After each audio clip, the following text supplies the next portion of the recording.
खाली कान लगे कइले बा आ तू देह पर चढ़ल बाड़ा साला दर्द से देह फटत से अलग है। सर बाप मत तारी पर ताकत दिखावत रहो। इतने गाड़ में दम बा तो जहाँ पिटैला हो हुआ नु दिखावे के चाहिए। हमरा लड़का के गान में के दम खोज देला तो तोहर गान में के दम निकाल देम। पूरा गांव मिलके मरला त अकेले लड़का हमर का करो। हमर लड़का तो हाथ गोर चलैले ही होई का रे। ना रे जवान सा थोड़ी मरला खा उ साला सब बुढ़वा सा नुरला खा सरवसा के हम धोती में झुरा गिर नहीं है सब जुआल आड़ के चोट है। बुढ़ो से काहे पिटा गया? बच्चा में माँ का दूध नहीं पिया था क्या? ना ही डीबा के दूध पिए थे। डॉक्टर साहब इसकी माँ का तेरी माँ का सुन इसकी माँ का दूध सूखा था नु तो खेत बेच के 70,000 के दूध पिला के पोसे हैं। ए हम कुत्ता भी लाई है क्या कि बोल के एहसान कर रहे हैं दूध पिला के पोसे हैं। लड़का आपका है तो किसका दूध पीते मामी का। छोरा के कथी बोला। सुनिए ना दूध है क्या? थोड़ा चाय बनवा देते। ओ बिल्टू चा चला था बाहर गांव वाला आइल बा काहे मरला खा बुटलिया के टोला पर के लोग चला।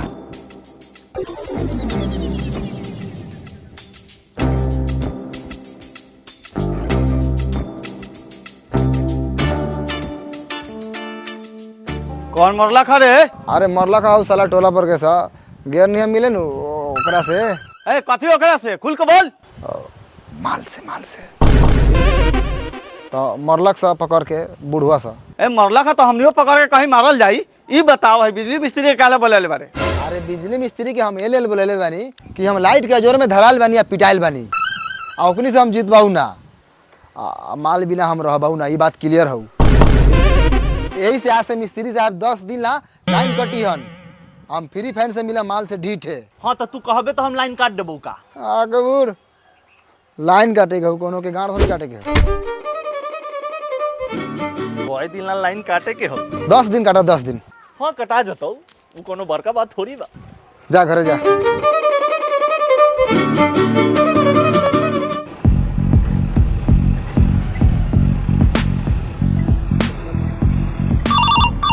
उठाइए ना। हेलो हेलो प्रणाम सर। प्रणाम प्रणाम। सुने हैं ओ टोला के लोग लाइन चोरी कर रहा है। क्या? ओ टोला का लोग लाइन चोरी करके जरा रहा है। पता नहीं सर हमको। आप मिस्त्री को लेकर जाइए और ओ टोला के लाइन 10 दिन ला काट दीजिए। 10 दिन के लिए सर? सर इतना गर्मी में वो लोग कैसे रहेगा? तो ठीक है गर्मी है तो गान और तो धोना पड़ेगा। एक काम करिए 10-15 मिनट के लिए दे दीजिएगा डेली। जी जी जी ठीक ठीक सर। प्रणाम सर। मिस्त्री जी। हाँ जी यही सर का फोन था टोला पर का लाइट काटना है। चली सर टोला पर काटने से बहुत दोगुना बाटे जाइले बिल उसले तो सरवसन ढेर रंगदारी बतुआला। आज हम रंगदार बरतानी सरवसन के सारा रंगदारी झाड़ देम। चल चल सर।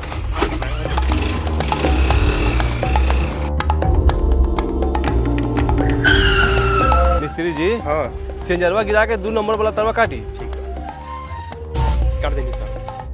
डेली आके 10 मिनट ला जोड़ दिए। अब 5 मिनट से ज्यादा ना जोड़म सरवसन के बहुत हराई बाटे साला सन। हर महीने नए कार्ड्स की लॉटरी करता है। वेबसाइट पर प्रमोशन में भाग लें और अपनी सपनों की कार जीते।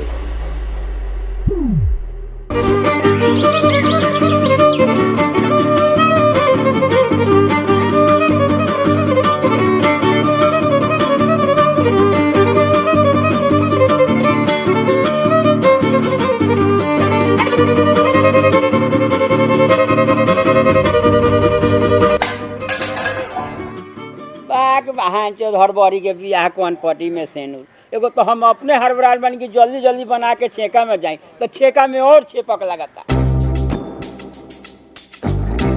ओहो इस तरह फिर लाइन काट दे ऊपर से एगो दिनाए परेशान।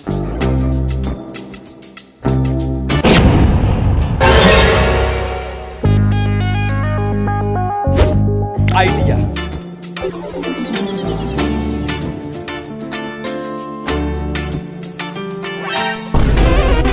अरे साला इरेजर कौन ले रे? कहाँ गेल? कौन ले गए? ई सरवा सब दिए ना दी हमरा के।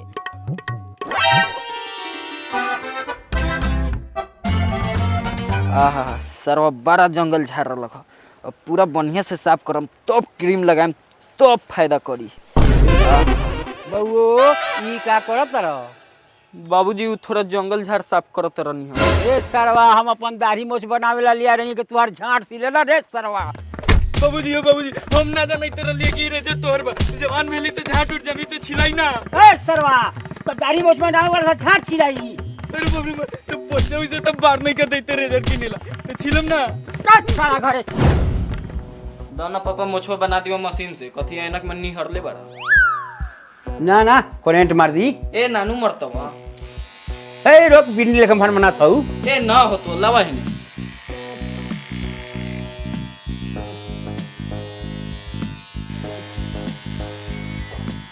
ई का कले रे साला हेना करी से चल।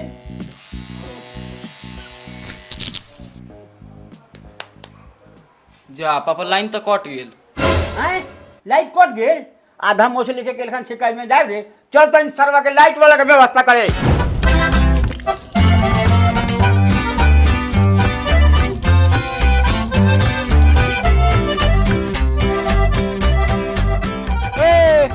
देखता सर फिर लाइटवा कट गेल का दो वहीं चो सारा 2 महीने से ईटा गिरा के रखले बाड़ी ना तोड़ी होकता ना घरे जोराता। अच्छा और आधा घंटा इंतजार करके देखा तनी कहीं आ जाता फिर पटा।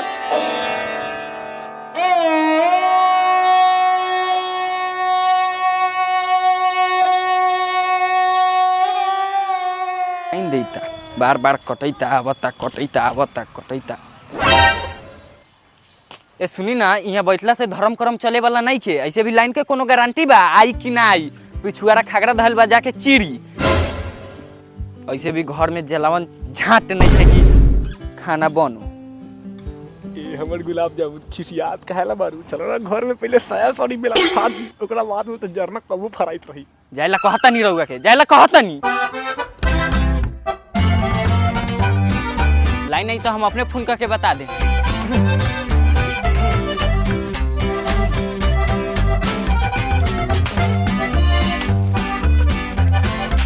ये भोसड़ी हमरा के दोनों टाइम खटवावता दिनों में खटवावता और रात भर चटवावता लेकिन मजा तो आवता। अरे बल्लाई ना गेल रुका इनका के फोन करता नहीं। उठाइए ना हेलो हाँ हेलो। ए जी लाइन आ गेल जल्दी आई ईटा पर पानी पटावे के बा। आ गेलै चालू कर।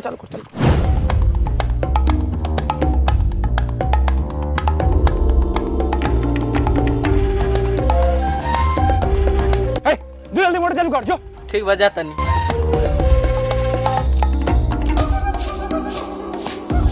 ए जी मोटरवा चलता। हाँ चलता। ए ठीक से जोड़ ना लाइटवा। ए जी लाइन तो कट गेल। ए जी फिर लाइनवा कट गेल। अरे यार अमकी बार से बिल रीडिंग करिया वो साले के मार के ईंटा से कपार फाड़ देम।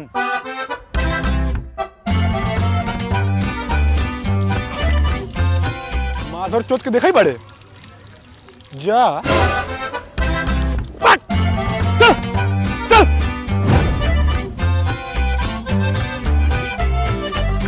साला पूरा ऑटो गर्दा से भर गेल बा। का हाल बा बेटा? ठीक बा चाचा।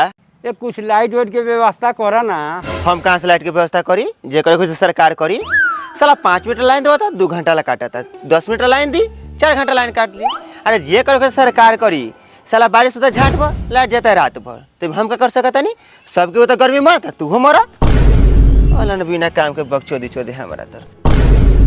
काहे ऐसा बोलता रहा बेटा? लाइट कटल बता लाइट के व्यवस्था करे के कनिया तो लगल बाप बिटिया के झाट लाट दिखावे। तेबे हम का कर सकता नहीं। 4 दिन से मैं टोटो चार्ज नहीं होत लाइन कटला के चलते चार्ज हो तब न जाम भाड़ा कमाए। डेली निकाला तनी पोछा तनी और घर में लगा दो तनी। डेली निकाला तनी पोछा तनी और घर में लगा दो तनी। तेबे हम का कर सकता नहीं। जा कौन बिजली मिस्त्री के पकड़ा और पोल पर से लाइन जोड़ावा। वो काम कल जा बेटा रसुलपुर वाला सोनुआ मिस्त्री बा ओकरे के बोला के लाइट जोड़वा लिया। ना ओकरा से ना जोड़ाई उस साला बड़ा हरामी बा। बहुत पैसा चार्ज कर ले 2 मीटर पोल पर चढ़ी 500-600 रुपया चार्ज कर ले ऊपर ओकरा से ना जोड़ाई तार और। ये तो ओकरा के छोड़ के पूरा गांव में कौन दोसर मिस्त्री बा आ ये गर्मी में बेगर लाइट के या बेगर पंखा के रहल जाई। बात तो चला ठीक है कहत रहा, लेकिन तू कान खोल के सुन ल, सारा घर वाला से 50-50 रुपए उसलाई तबे पोल पर से लाइन जोड़ाई, काहे कि मजबूरी के नाम महात्मा गांधी, जान गेला। चला सब घर से 50-50 रुपए उस लेके बा। अरे मामा 1 घंटा से खती पिछले बार तका जल्दी बनावा पान लेट होगा था। चलिए ना मिस्त्री साहब, तनी हम लाइन जोड़े के रखा बाकी साला तोनी छेछरा बारे 500 के काम करा के 100 रुपया 150 रुपया धरा देवाली तोनी घरे ना जबऊ ला बगना पान का क्या ए चल चल बैठ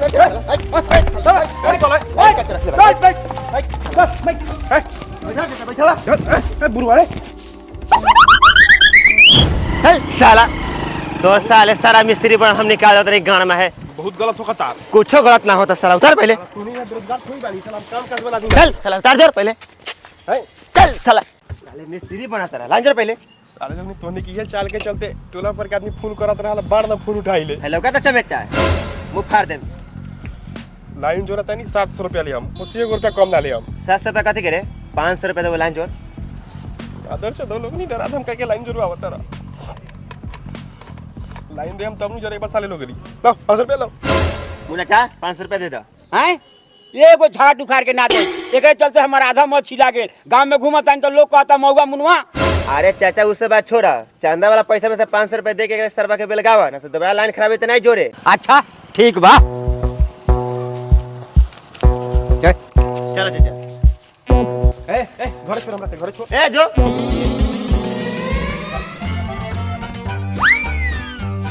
हेलो ये कहाँ बन हम तोरा द्वार पर इधर हम पहले सोतल बानी।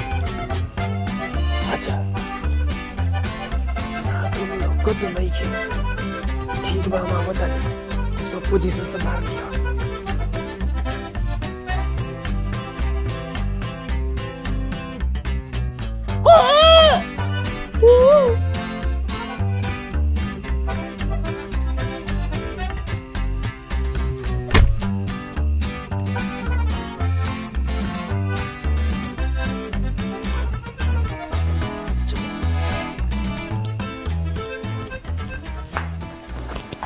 बतावा करेगा हम तोरा से भेंट करेला कितना दूर से नहीं है।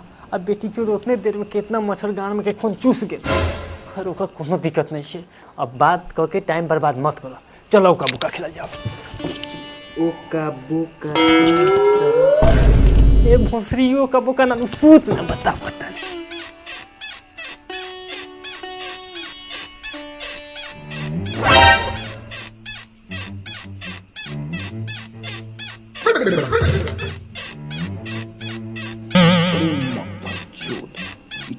क्या और कहाँ से आता रही हम तो यहाँ सुपर बने।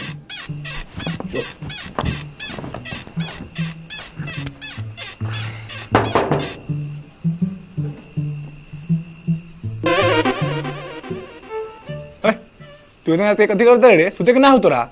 देखी ना जी बड़ा मच्छर काटता। मच्छर काटत हो तो पंखा चला के सूत। ठीक बा रउआ सूती, हम पंखा चला के सूत रहता। लगाता सूत रहलन का तू। ए रउआ होने का करतनी नहीं आई ना हो करे जा हम ना आए तोर भातरा के देख के हमरा मुड़ी पर खतरा मिल रहा था। कहता नहीं आवेला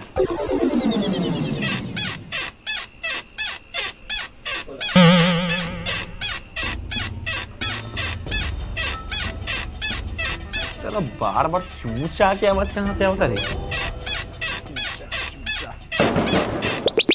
खोल तेरे गेट, खोल जल्दी। काथी इतना गेट पिटले बन? अरे तू पहले खोल ना गेटवा। काहेला? ए वही समय से कदी चूचा आवाज बजे तेरे घर में हैं? कहाँ कुछ आवाज आवता? खोल जल्दी गेट खोल। रुकी आवता नहीं।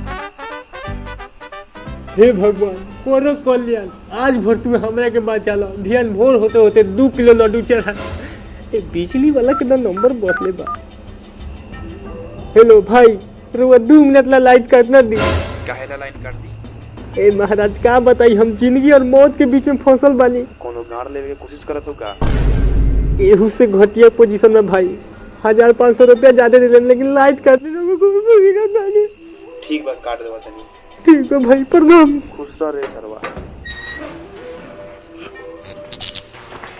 ओए ओए ओए ओए कथि बा हाय डराम उराम बा डराम से टकरा गेल हुकम टकरा तो डराम धराइल बा चली सुते।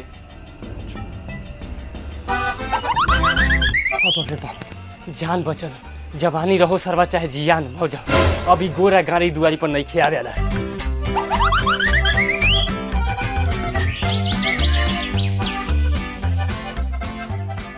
सुनो तारू हो तंगा लीची लेना हुआ खाए के मन करता।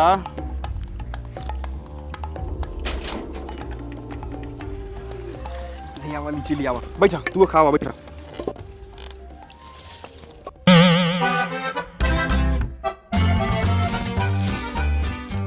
अरे 2 गो लीची अब पूरा लीची क्या कहले कैसन लीची कैसन लीची। अरे जन 500 रुपए का लाइन जोड़ पैसा के लीची खा गेले भूसरे तू 500 रुपए का लीची खा गेले। ये हमार पोल पर चढ़ा चढ़ा हालत खराब बा। अब भूसरो तोरा नहीं भेजत हालत खराब बा। आओ तो ये फिर तू नहीं लीची भेजले चल भूसरी तेरा कसम नहीं चलो तो